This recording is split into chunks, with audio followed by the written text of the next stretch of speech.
G'day world, Craig Jenkins here, coming to you from the home of hydroblasting in Australia, Bendigo Hydroblasting. Today we've got some old school cool I thought I'd give you a bit of a look at. We're actually going to be blasting a set of these Stromberg carburetors and this twin carbie manifold from an old Holden. Back in the day, if you had a set of these carbies on your old Holden, you were the duck's guts. I reckon even Fonzie had them, they were that cool. What I'm going to do today, I'm going to blast one of these carbies, put it alongside the other one. As you can see, they look pretty shit. We'll put one alongside the other and give you a look at the side by side, and then we'll clean the rest of the stuff up. I won't bore you with all the internals of the hydroblasting machine. You've probably seen that many times before. But anyway, I'll show you what can be done with hydroblasting your old school cool.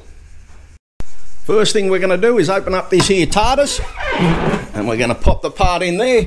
Then we're going to toil away at it for a few minutes, and then we'll move on to the next bit, and I'll give you a look at it when it's all done.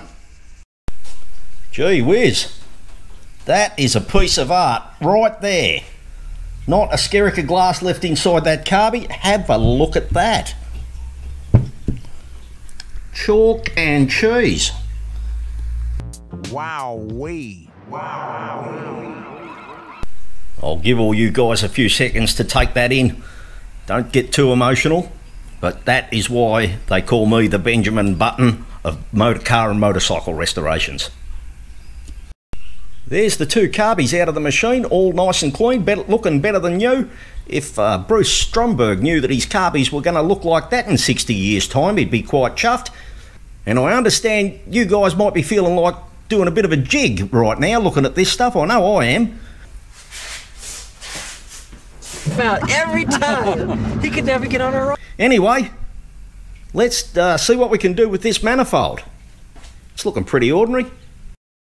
And there's the manifold all cleaned up nicely, looking very sexual. There was 70 minutes blasting time in all that, so I'll let you guys do the math. Anyhow folks, thanks for watching. Quick video today. That's what we can do at Bendigo Hydroblasting. Don't forget to hit the like button, subscribe to my channel, and I'll catch you all next time. Cheers.